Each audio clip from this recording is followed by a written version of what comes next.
All right, guys. Sean Weisenburger here. I'm here to moderate the cybersecurity panel with these fine people here. I've been in the technology industry in Louisville specifically for 28 years in various roles, various companies. Excuse me.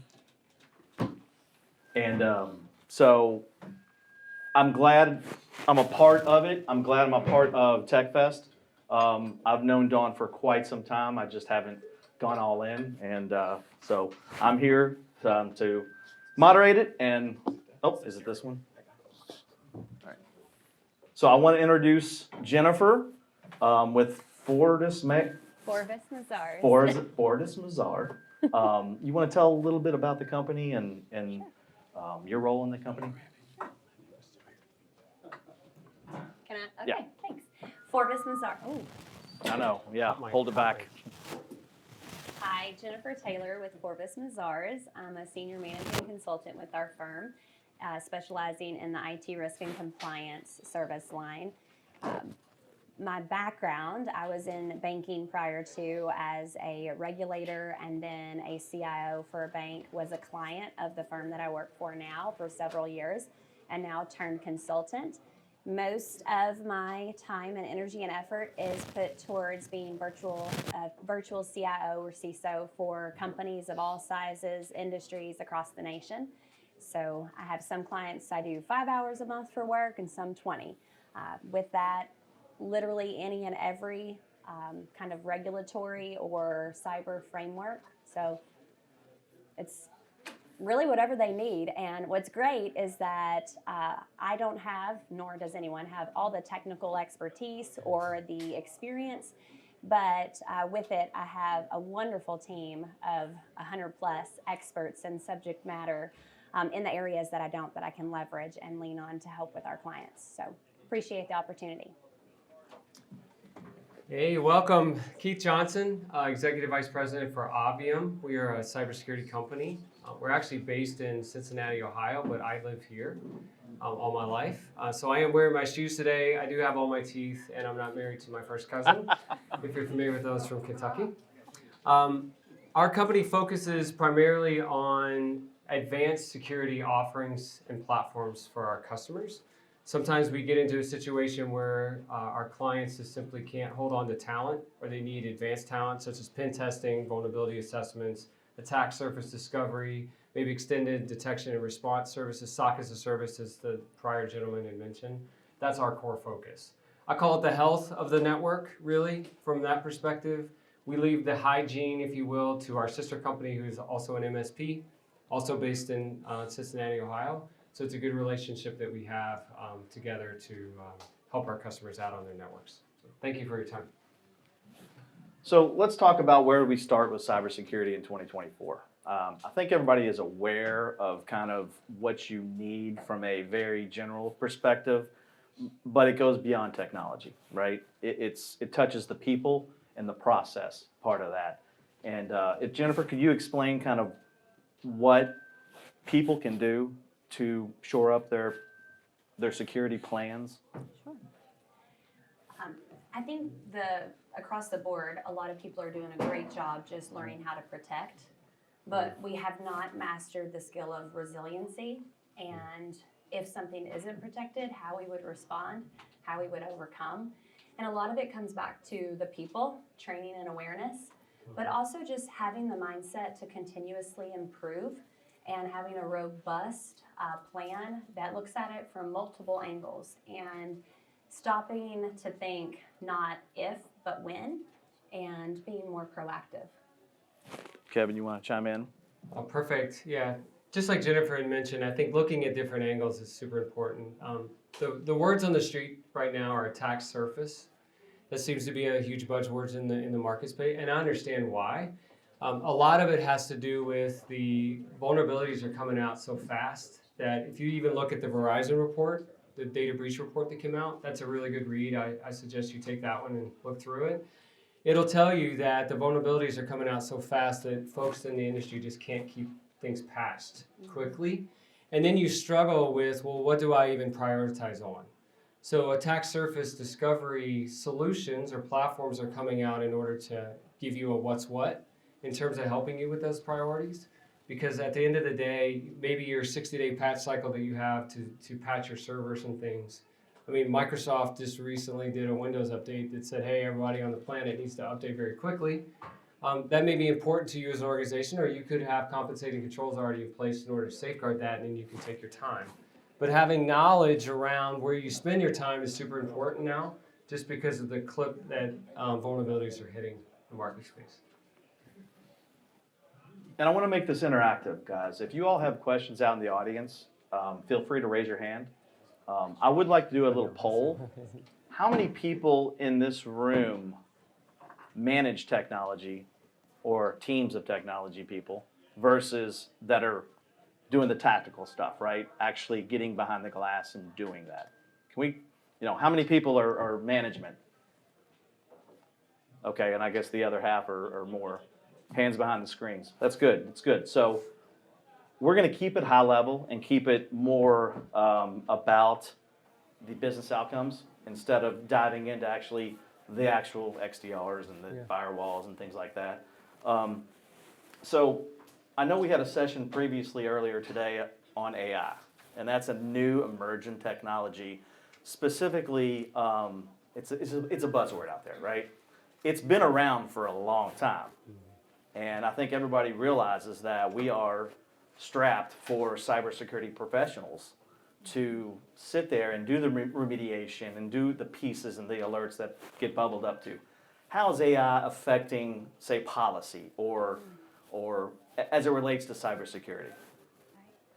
Yeah, so right now, as you know, there's not a lot of regulatory guidance or rules or direction for AI. And one of the things that, I encourage a lot of our clients to do is just to do a risk assessment and determine, how you're using it, why you're using it, and then coming up with controls or safeguards that you can implement. But it's kind of like AI right now. I mean, yes, it has been around for a very long time. Mm-hmm. We're using it whether you realize it or not. I mean, I can remember probably the first thing that AI related was Clip It or Clippy in Word. I don't know that virtual assistant if you ever used the paperclip, but that was AI in the 90s. And so it's been around a long time. I think putting it into place at your company or at your office, you have to set up guardrails, especially from an acceptable use perspective, telling your team members what they can and can't do and how they should use it. And instead of being afraid of it, start leaning into it and leveraging AI, because yes, there is a lot of cons to it, but there's a lot of pros to it as well. And I think we need to stop being afraid of it, because you're going to get left behind if you don't learn to use it and use it to your advantage. Yeah, I think everybody understands, ChatGPT, right? It's out there. Yep. Companies are trying to figure out how to navigate that water. Kevin, can you talk about, what a company should do? Should they adopt it? Should they stop it? What's that look like? Yeah, first thing, raise your hands, how many people actually use ChatGPT in the room? All right. Very first thing you should do from a security perspective is go out to the settings in ChatGPT and actually turn it off, not to remember the things that you put in ChatGPT. It's actually a setting there. It's hidden. You have to kind of Google what the term is inside the settings, but it's there, and you can turn it off. You'll know that you have it turned on because it'll say memory removed or memory not enabled or something like that when you put your request in. That's important. I think it's because we've got folks out there, and I love where Jennifer went, the policy of acceptable use. It's informing your team members what's appropriate to put in there. Maybe financials are not appropriate to stick in there if you're trying to figure out, you've got a meeting and you're rushing and you're trying to figure out how you did this quarter over last quarter. That's probably not the best use of putting information in there, because others could be exposed to that same information later down the road. The other thing too, and to answer your question, it has to do with leaning in, and I love where Jennifer went as well. It's this idea that it can gain you efficiencies. It's not going to necessarily replace the human thinking process. And I think that needs to be known. There is some reasoning. I mean, it's great that the tool can actually collapse and pivot on information, present it in a different way that you may not have thought through, give you a list versus maybe a paragraph. However, where I've seen still some thinking that needs to happen from a human side is the inputs that you're putting in and what's expected to get out, and then the translation that happens when you have to then verbally speak that or present it in a thoughtful way. That still requires humans. So I think from my perspective, it will gain you efficiencies in time, especially if it's computational or if it's collapsing or condensing things really quickly. I use it daily, either Copilot or ChatGPT myself, but it's to speed myself up because maybe I've got a large data bank of information that is benign, but I need to be able to present it in an educated way. And I think it could certainly help in just your day-to-day job. Will AI ever replace a human in their job? It's possible, especially if that job is very routine. But if there's anything that's in that job function that still requires a human to do a thing, think reasoning, think maybe ethically. I mean, we all know that ChatGPT unto itself doesn't really hold facts, right? If you ask it and say, hey, I'm doing a presentation on the 17th President of the United States, and you said it was Abraham Lincoln, it may try to auto-correct you, but then it's going to go with the 17th president being Abraham Lincoln because that's what it's been told. So we have to remember that there's still that human element that's still in the process. So acceptable use policies are good and should be applied, because if they don't, then it's the Wild West in terms of what people are putting into that platform.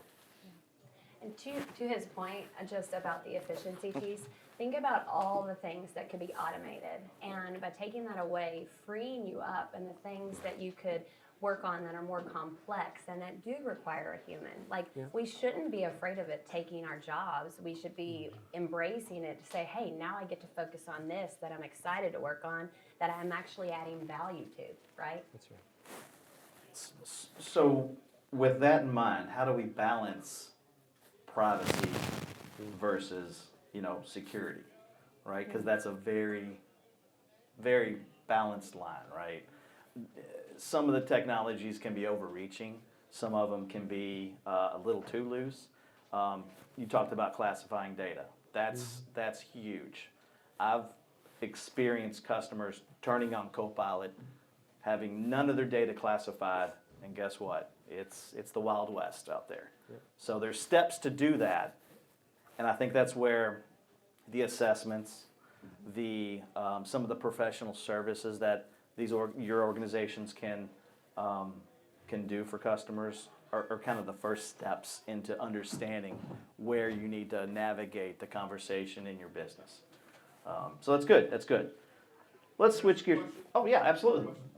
I wanted to kind of hear. Unfortunately, we didn't have a chance. Sorry, I stand up. We didn't have a chance to hear from the other young lady from IBM. Jennifer, yeah. Oh, you're Jennifer. Yes. Sorry, I didn't get her name. I'm sorry. Matt. Thank you very much. She talked a lot about risk frameworks, and data classification is very key. Yeah. In your organizations, either one of you can answer or both of you can answer, how do you approach companies who have not properly classified their data and don't have a good grasp of risk assessment, what's important, what's critical, what needs to be hidden, what could be in the public? How do you guys work through that within your companies? Yeah, what's that exercise look like? We hold their hand. Right? I think a lot of it is just the education piece. And with my role, I really help facilitate and educate them along the way. A lot of them haven't even classified their data. You're right. They don't have a policy, let alone do they know where it's flowing throughout their network and out, where it's being stored. So, bite-sized pieces. It's a lot of dialogue and going back and forth, but working with them and meeting them where they are, and then just trying to, I'm not going to treat every client, and the approach is going to be different with and we kind of meet you where you are and then take you to the next level. I start with stakeholders, right? So I try to get them all in a room, call it a war meeting, whatever, and it's identifying what is critical to the business from an asset perspective. And then we associate a dollar framework against that risk, right? Because if I don't do that, then I don't really have an understanding of what is an allowance in terms of a disaster, if there is an incident. I have no understanding of the impact that it could be to the organization just from a health perspective, meaning, hey, we can't be down for 24 hours. But you may be hearing that from the CEO, but you may not be hearing that from the director of IT. So it's getting all the good stakeholders in a room, having an alliance on exactly what assets are important. And then when you have that, assign risk to those, to your point. And then we can move and pivot from there to, okay, well, what policies do we have around this to protect this from a governance perspective? And have we stepped beyond that in making an informed decision out to our user base, our employees, so they understand the impact of this risk and the fact that they are stakeholders and owners in this? Like they have a job to do in order to protect this data so that we don't leak financials into ChatGPT. What's also interesting too, and I know everybody in this room knows this, there's going to come a point where employees will do what's the fastest way forward for them. So if we don't have a policy in place that say we use Copilot as an organization, we do not use ChatGPT, they will use ChatGPT because that's the fastest way forward for them, because that's what they heard. So if we can map it back to them and the impact that they have and the responsibility and ownership, right? It's the ownership of this data, whether it's been classified or not. You are an owner of this data. You have to protect this data. But it starts with awareness, and Jennifer mentioned that too. So I think wrapping this up, it's risk alignment to the things that are most critical, and then we move downstream from there. Yeah, I think you're going to hear that term over and over is risk with cybersecurity. They do equal each other. I mean, there's the technology piece of everything, and then there's the cyber resilience, which is risk, and how do you protect when it happens. Let's talk about incident response. We talked about your remediation strategies, how to protect when things do go wrong. Can you give me some examples or anything that you've worked with a customer and how you've been successful there? Absolutely. So, I mean, obviously, I hope everyone in here has an incident response plan, but it goes beyond the plan and just the steps of response and looking more specifically at the types of threats and the attacks that could happen, because you're not going to treat every single incident the same way. So you need to have detailed playbooks for every situation, every potential threat. Looking back at your risk assessment, identifying those, and doing detailed plans. A lot of the clients, especially on like the finance in the financial industry, banks are required from an FFIEC standpoint that they have to have detailed playbooks for certain types of events. But in looking at other industries, some of them are like, well, I mean, I'm going to approach it the same way. I'm going to look at it Windows versus Mac. I just had this week. And they're like, and then we get to this point and, well, we're just going to hand it off to a vendor. And I'm like, no, it doesn't stop there. And so I literally went back to their threat risk assessment, and I kind of put them into 3 buckets. These are low, moderate, high, and some of them high/critical depending on what it is. And I'm like, start from the most riskiest threat that you have and work your way down. And if you don't have a detailed plan for every single one of those, then you're at risk. And then beyond that, it's not just having the plan and a playbook in place, but actually doing tabletops and exercises. And beyond that, simulations. If you can do a simulation and actually do some sort of a live and take the lessons learned, look for the opportunities, and don't just say, yeah, we could have done better. Like, go back to your plans and improve them, and just continue that mindset of like, I want to be better. Because you can do everything possible and it's still not going to be enough. But imagine if you didn't do anything. But it's the scenario. I've had banks, they come up with the weirdest scenarios that they all get the stakeholders in the room, and it's almost like playing out what if. Yeah. What happens to each department. And who makes that decision when there needs to be a decision? That's correct. Right. Yeah. That's also hard. It's chain of command. It's not get everybody in a room and everyone has a say. It's ultimately someone has to make the difficult decision that you're going to pay that ransom. That's correct. Right, and who is that person? And at what point does that ransom get paid?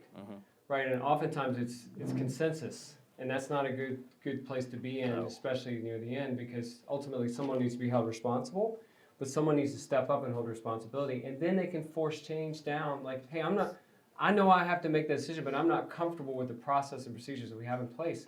Therefore, I'm going to do something about it. Like, I'm going to make sure that we're doing live testing, right? That's important. Simulations, and so not everybody's standing at the IT director's door knocking on and say, hey, the internet's down, like, what do I do? Like, you know what to do because there's a playbook is it offline? Can you even read it offline? Oh, it was in, it's on the file server, it's inside the company. Well, it should have been printed, maybe kept in a safe spot, right? Or something along those lines. And I think we all get nervous and we get in a situation where we just don't know what to do. But that's why we go through the exercises that we do. That's why we have the table talks. And then we ultimately get to a decision maker.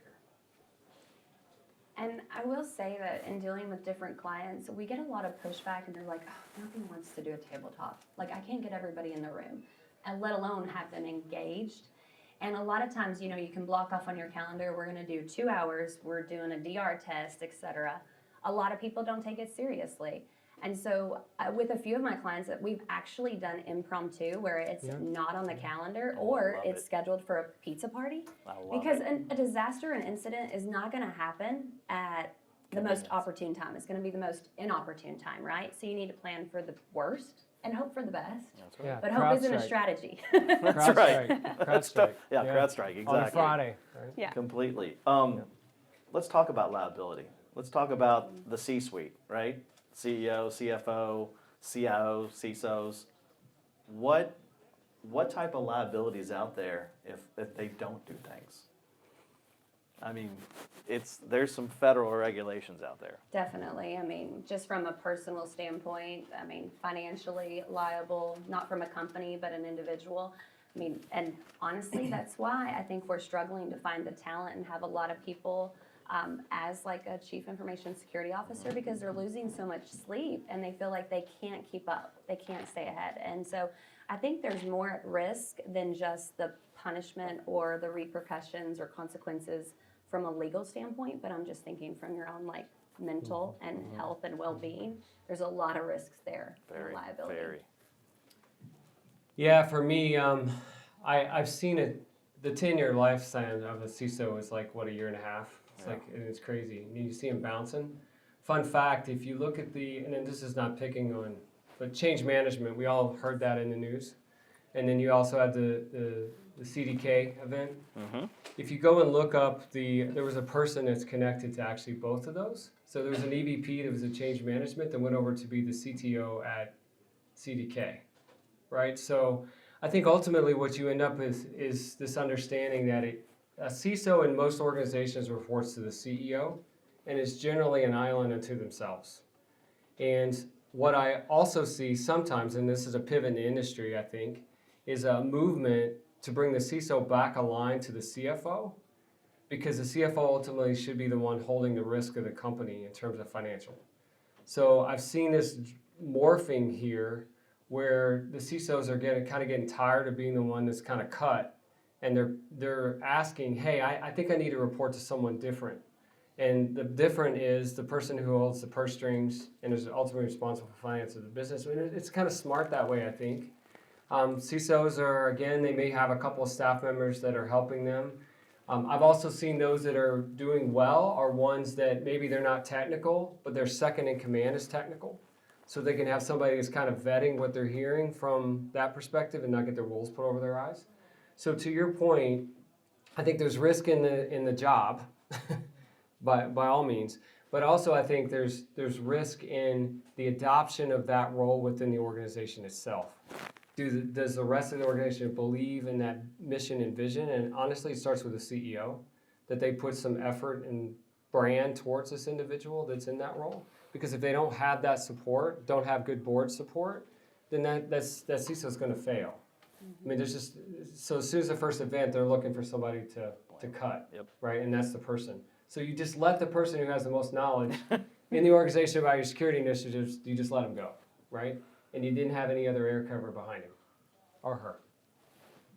And I think there's the value with virtual CISO, virtual CIO, right? Yeah. You all see a lot more than somebody in a company that's only seeing their environment, right? That's right. So you can weigh in a lot better on the business outcomes for that. So that's where I like to lean in on.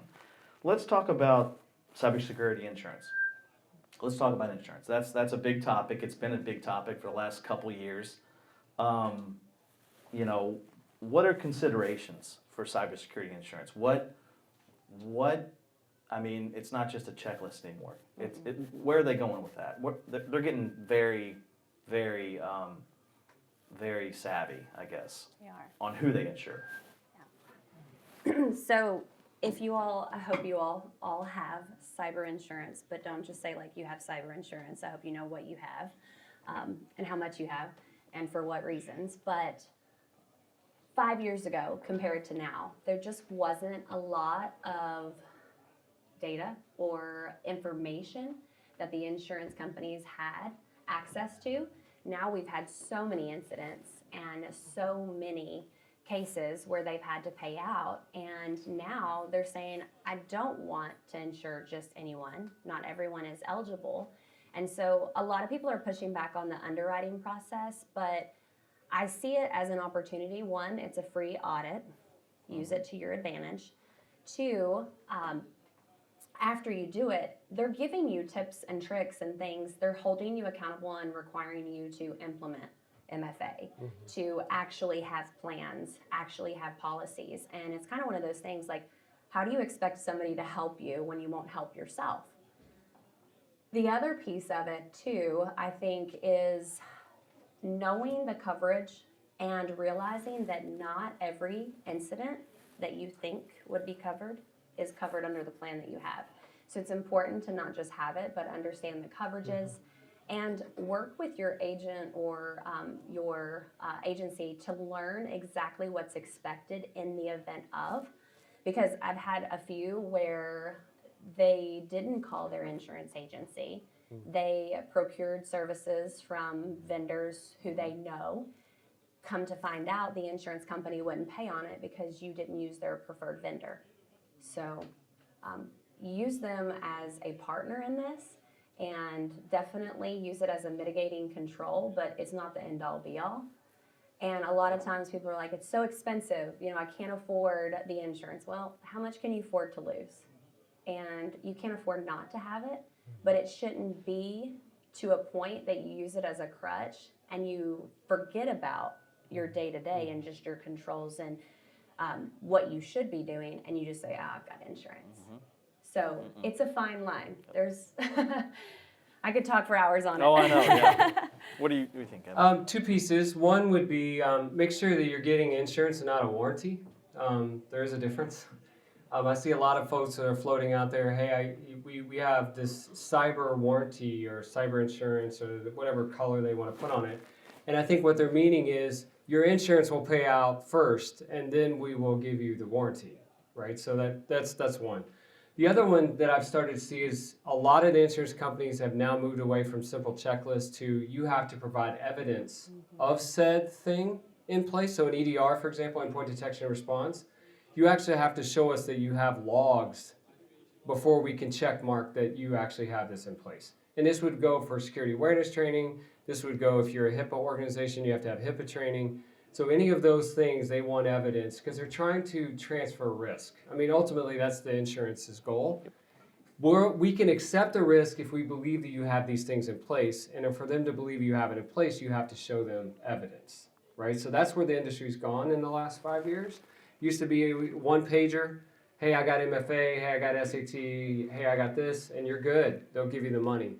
But I think they've had to pay out so much that they're not willing to take that liability anymore. They want the evidence to showcase. I have one quick comment on that.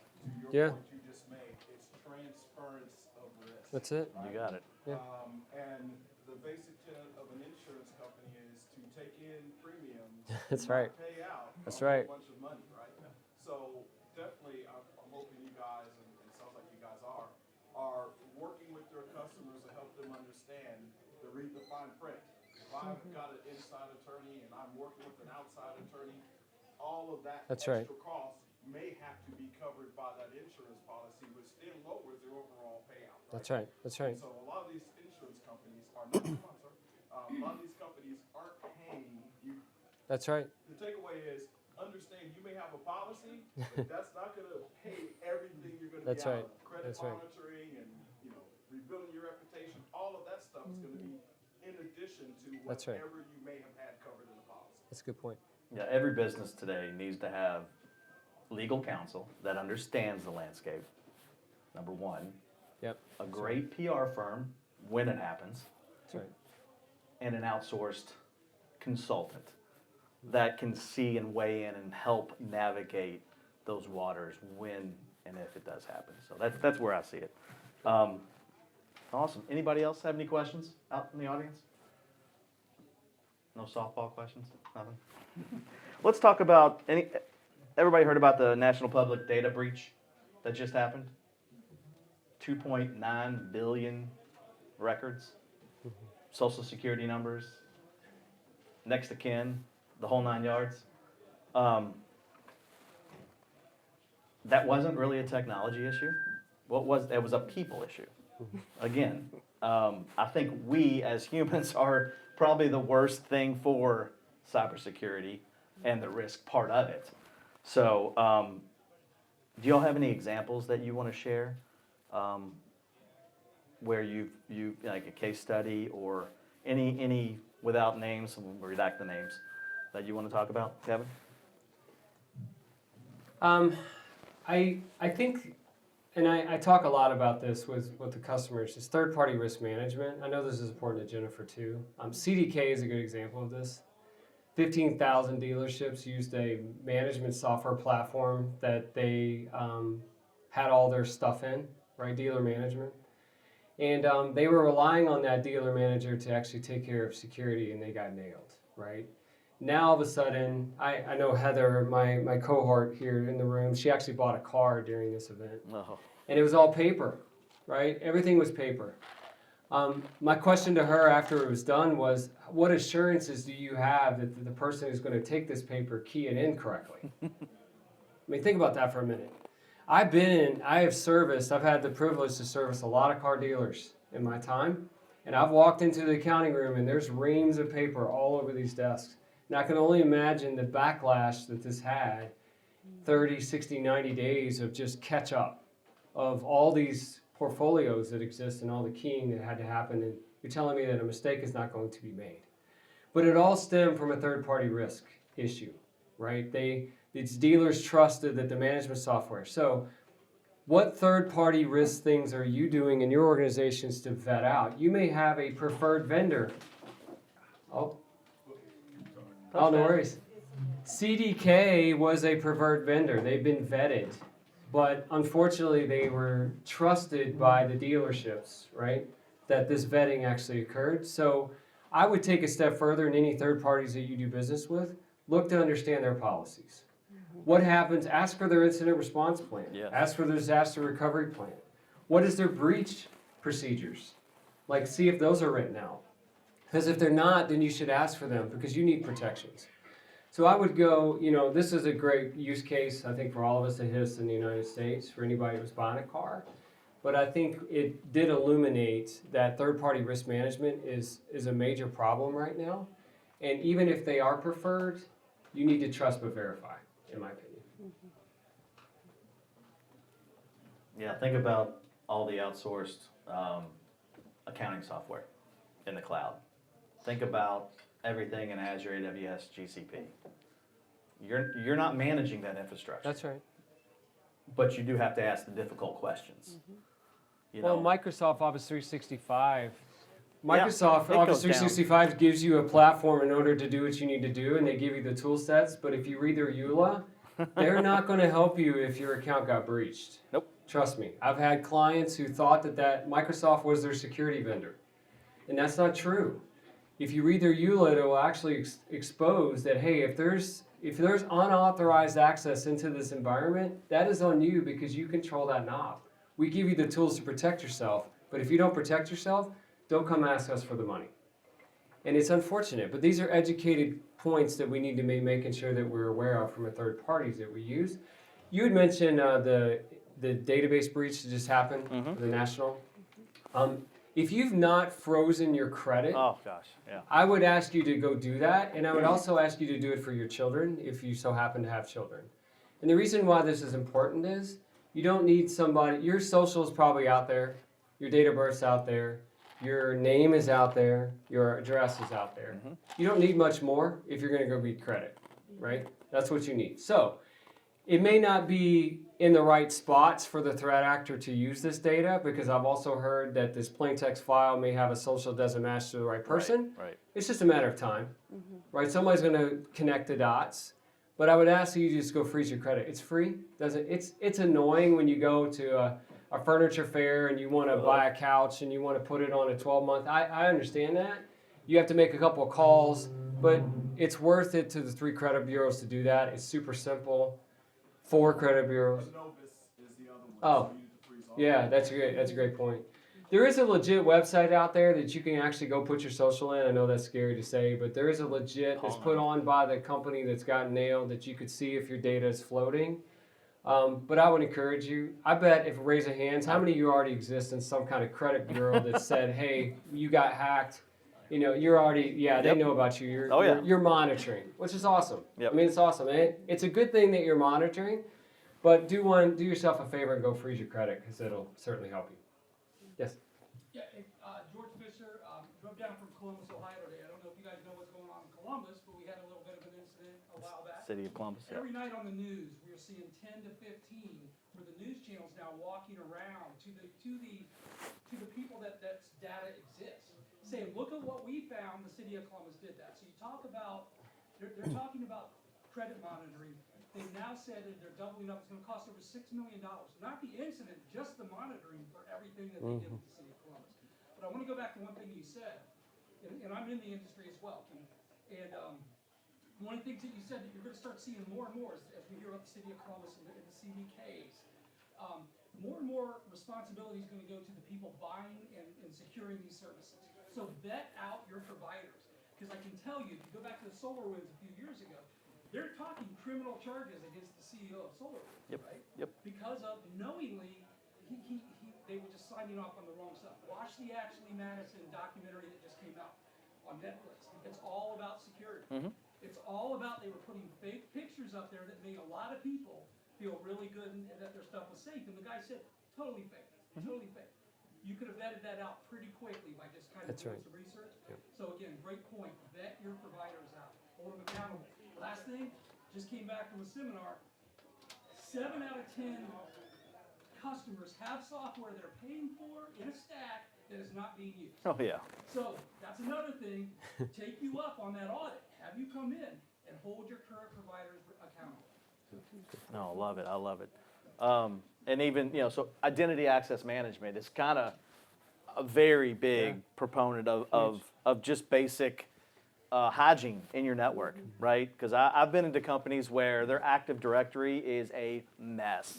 And they fired somebody 3 years ago and they still got credentials to the, so it's stuff like that we don't think about, but it's low-hanging fruit we need to address. And the technical debt that comes with that, right? Right. I wanted to go back and maybe provide Yeah. another example Sure. or two, different scenarios. So phishing, Oh, which yeah. goes back to the people aspect, and it's a human error. On average, absent any training, the average failure rate is around 35 to 40%. After a year of training and awareness, it drops to 5%. So a perfect example of this, a HR assistant got an email from the CFO, and what she thought was the CFO. It was in late January, and it was requesting the W-2s of all of the employees. Now, granted, the HR assistant's on the second floor of the building, the CFO's on the 5th. They see each other every day. Instead of taking it from the payroll system and putting it on a shared drive and keeping it internally, she emailed it. A bulk file of every employee's W-2. Think about, maybe it's not a financial risk, but the reputational risk. You can't even protect your own employees, let alone trying to protect all of your customers' data. So one, the training and awareness piece of it is huge. But one thing I do want to talk about that we spend a lot of time with our clients, and not just on the virtual side, but just on risk assessment side, would be business email compromise. And perfect example, somebody gets an email for a wire initiation for a transaction that is routine, expected, and from somebody that they think and know that it is. Let's just say that you do have a process in place for a second verification. They call, well, guess what? It's expected from the right person, not out of the norm. They approve it. Come to find out, somebody had been in their email monitoring it for 30, 60, 90 days, learning the behaviors, learning the routines, learning what was expected, ended up changing the routing information and account information on the request. And when they processed it, they did all the verifications, but they didn't verify the account number, the routing number, and like the bank information. Whose fault is it? When they processed $300,000 and wired it out, is it the employee? Is it the person that verified it or tried to verify it? Does it go back on whose account it came out of? Like, That's hard, yeah. yeah. That's tough. I don't know, yeah. What do you do? So do you all have like any systems in place to monitor, to look for Anomalous. anomalous activity? Yep. Where they're accessing it from, IP addresses? Is it out of the norm? So, That's interesting, yeah. And that all goes back to log collection, SIMs, and things we need to do with human on top of that, right? To have some of that knowledge and things. Because AI can't solve for a lot of that. It can get you almost there, but not all the way there. I did want to, that national data processing issue, the problem there was that file was unencrypted on a server. Plain text.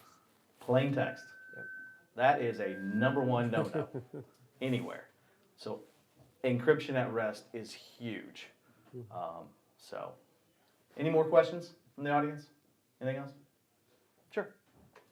So we just had a data breach here at our county clerk's office. Yep. They say that it was Russians that apparently put some ransomware.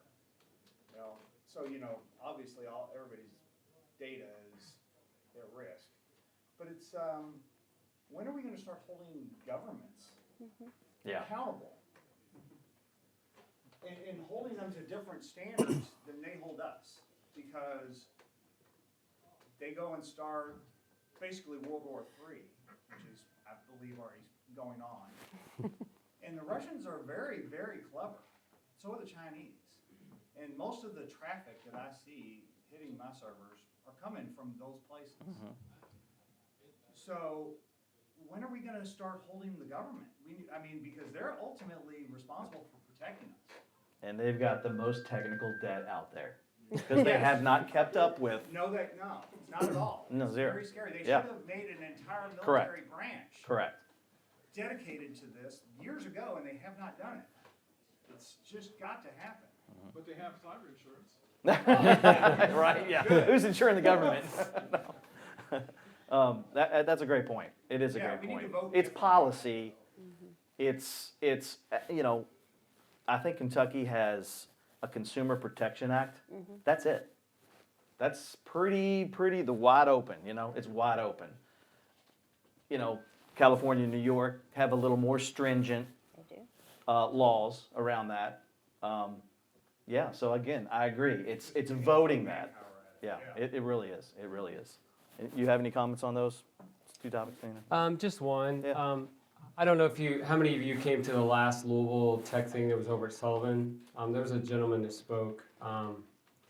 What was interesting is if you ever, and to piggyback on Jennifer, if you ever get into a business email compromise for your organization, just by way of definition, a business email compromise means there's generally a wire transfer. There's some transfer of funds.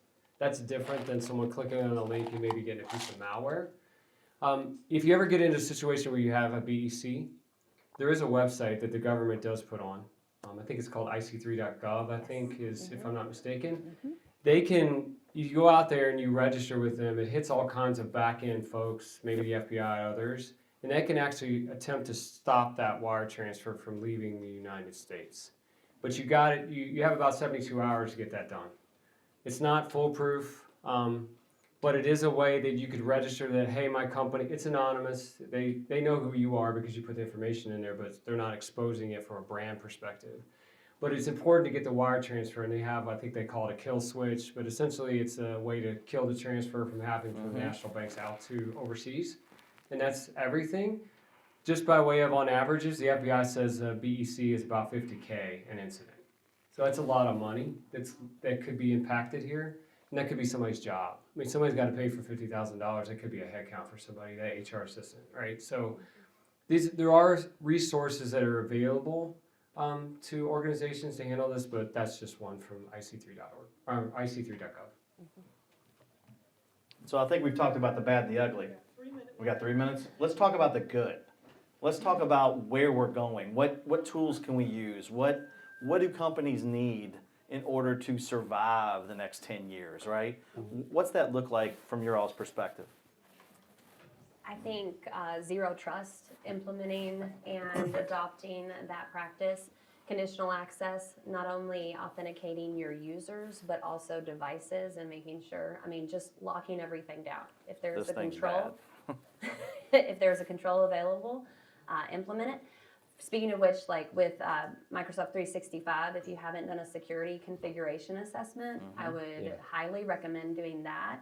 Because a lot of times, depending on the level or what your subscription or licensing is, there are things in there defaulted that you just accept and you don't know that should actually be enabled or disabled and that sort of thing for your environment. So, I'm a huge fan of, about 2 years ago, Gartner put out a term called Continuous Threat Exposure Management, CTEM for short. It comes with 4 main pillars that I as an organization are really subscribing to. One is attack surface discovery, really understand from an outside in, inside out, where's your attack surface. Number 2, SaaS posture services.